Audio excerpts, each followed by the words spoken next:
आज जो है एक बहन भाई का जो जमीन का विवाद है वो पटना हाई कोर्ट पहुंच गया। यानी जो बहन भाई है वो जमीन के लिए लड़ रहे हैं और पिता की जमीन है, और पिता की जमीन में जो है बहन का कहना है कि पापा की जमीन है, मेरा भी हक होगा, और मामला चला गया हाई कोर्ट में। लेकिन हाई कोर्ट ने एक ऐतिहासिक फैसला सुना दिया जो आपको जानना चाहिए, और हम आपको पूरा जजमेंट बताएंगे, साथ में इसका जो केस नंबर है वो भी बताएंगे, जजमेंट कैसे आप प्राप्त करेंगे, कैसे मिलेगा, ये सब कुछ बताएंगे। पूरी कहानी ये जजमेंट की कि बहन भाई का जो जमीन विवाद होता है उसमें आखिरकार हाई कोर्ट ने क्या फैसला दिया। अब कहां का विवाद है, देखें ये होता क्या है कि अब बहन आज जो है, आज वर्तमान में अगर कानून की बात करें, और ये कानून आपको पता भी होगा कि हमारे कानून में जो है बहन और भाई जो है वो समान उत्तराधिकारी हैं, दोनों का कानूनन बराबर हक है, ये कानून है। लेकिन इसमें एक बड़ा कंडीशन वाली बात है, समझने वाली बात है कि जो भाई है वो पिता के संपत्ति के उत्तराधिकारी बन जाते हैं, और जो बहन है उनका विवाह हो जाता है और ये अपने पति के घर चली जाती है, भाई के संपत्ति से कोई लेना देना नहीं होता है। और ये आप देख सकते हैं एक सामाजिक परंपरा कह लें या ये चलता आया।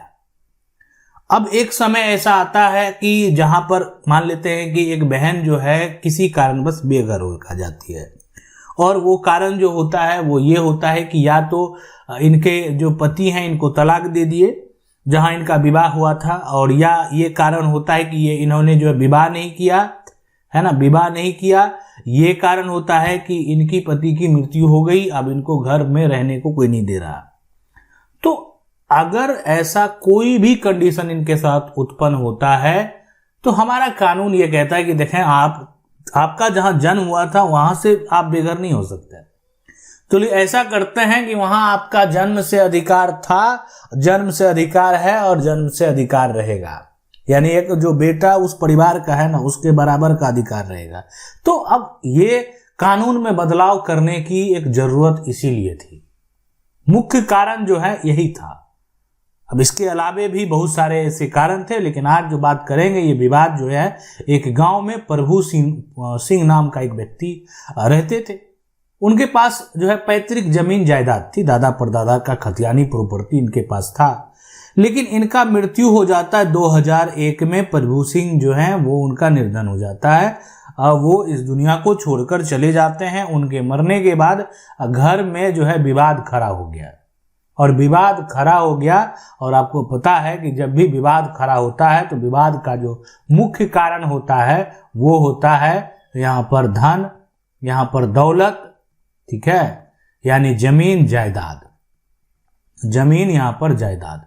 तो उसी के चलते विवाद खड़ा हुआ। बेटा कहता था कि सारी जमीन पर उसका हक है, लेकिन बेटी लीला देवी ने कहा कि मैं इस घर की बेटी हूं और कानून ने मुझे बराबर का हक दिया है, और मेरे पिता की जमीन में मेरा हिस्सा बनता है। यह विवाद अदालत जो है अदालत तक पहुंच गया। यह मामला कहां चला गया? कोर्ट में।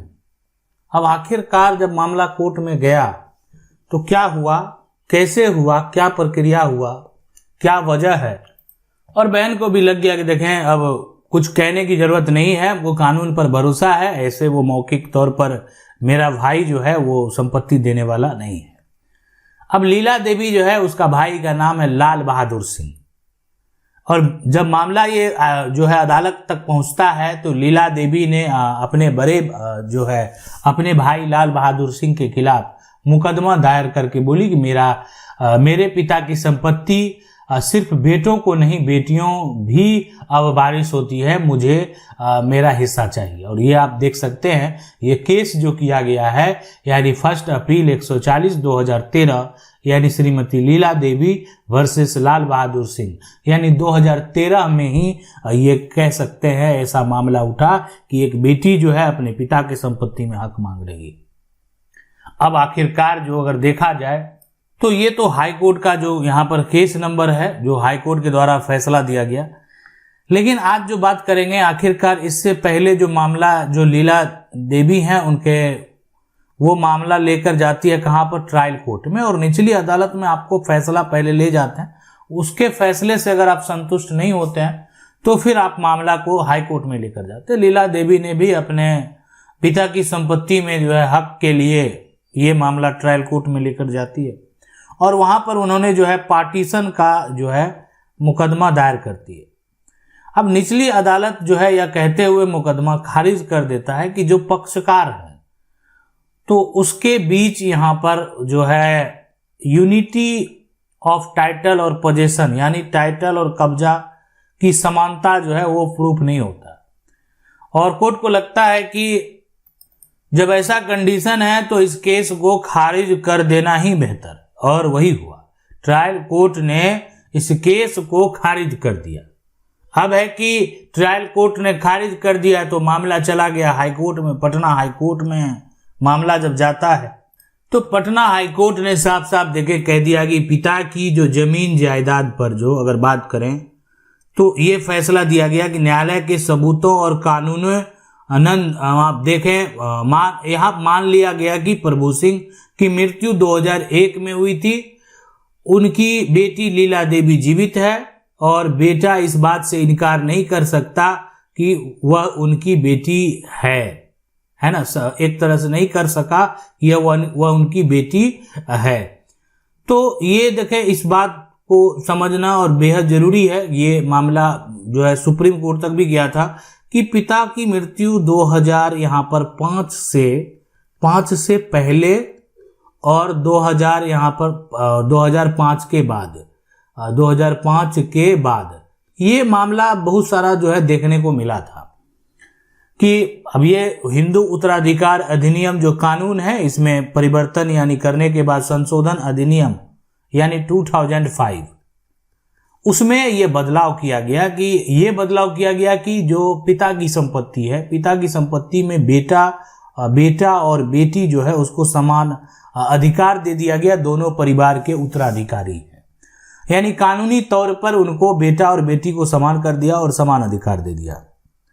तो अब है कि ये मान लिया गया कि देखें जो पिता है, ठीक है, यहाँ प्रभु सिंह की मृत्यु 2001 में हुई थी।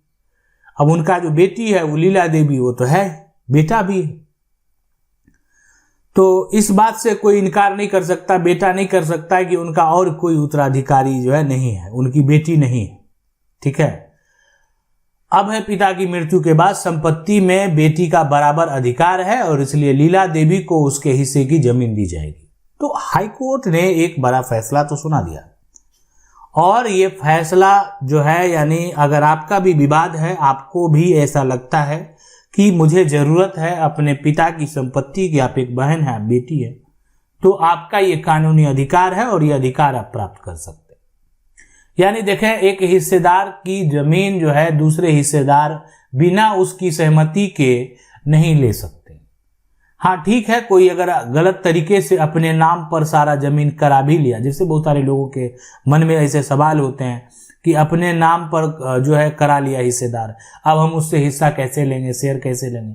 तो अपने नाम पर कराने का मतलब है कि जमीन का वो अपने नाम पर जमीन को जो है लगान रसीद जो है वो सिर्फ जमा कर रहा है, जमीन का जमाबंदी वो अपने नाम पर करा लिया या जमीन की रजिस्ट्री ही अपने नाम पर, जो भी जैसे करना होगा।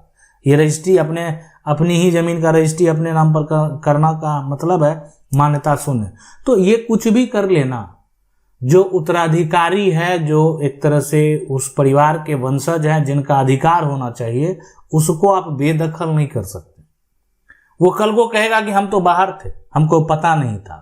और जिस दिन कोर्ट में, ये हम बता देते हैं, ये पॉइंट वाली बात है, जिस दिन एक व्यक्ति जाकर कोर्ट में ये कबूलता है कि मुझे पता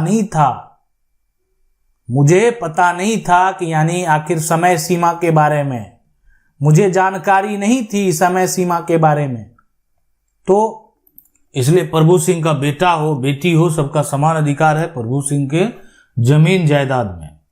यानी पिता की मृत्यु हो जाती है तो पिता का अर्जित संपत्ति हो या पिता का पैतृक संपत्ति हो, दोनों में समान अधिकार होने वाला है। अब आपके मन में सवाल होगा कि आखिरकार ये जो जजमेंट है, इस जजमेंट को हम कैसे देख सकते हैं, कैसे पूरा पढ़ सकते हैं, पूरे डिटेल से कैसे जान सकते हैं। देखें आपको इसके लिए जाना पड़ेगा, यानी वीडियो के डिस्क्रिप्शन में वहां पर आप देखेंगे पूरा प्रक्रिया बताए हुए, आप जजमेंट जो है वहां से जाकर देख सकते हैं। उसके अलावे आप इसी प्रकार का और भी जजमेंट जो है जानना चाहते हैं, पढ़ना चाहते हैं, तो आप हमारे प्लेलिस्ट में जाएंगे और वो है हाईकोर्ट का फैसला। हाईकोर्ट का फैसला। तो हाईकोर्ट का जो फैसला है उसमें जाएंगे तो जितना भी फैसला है वो हम बताए हुए हैं और पूरी स्टोरी बताए हुए हैं केस नंबर के साथ। उसके बाद अगर आप चाहते हैं कि नहीं हमको सुप्रीम कोर्ट का भी फैसला जानना है, तो आप सुप्रीम कोर्ट का फैसला यानी आप हमारे प्लेलिस्ट में जाएंगे, सुप्रीम कोर्ट का फैसला, और सुप्रीम कोर्ट के फैसले की भी इसी प्रकार से पूरी स्टोरी को बताया हुआ है कि आखिरकार यानी ये फैसले में जो है कोर्ट ने क्या जजमेंट दिया, क्या आदेश दिया, ये जानना आपके लिए बेहद जरूरी है। अगर आपका भी किसी भी प्रकार का कोई भी विवाद है, कोई भी समस्या है, तो आप जजमेंट से देख सकते हैं कि आखिर कोर्ट का फैसला किस प्रकार से दिया जा रहा है। आशा करते हैं वीडियो अच्छा लगा होगा। वीडियो को लाइक जरूर कर दें। चैनल को पहली बार देख रहे हैं तो सब्सक्राइब करके जो बेल आइकन है उसको जरूर दबा लें। मिलते हैं अगले वीडियो में, तब तक के लिए जय हिंद।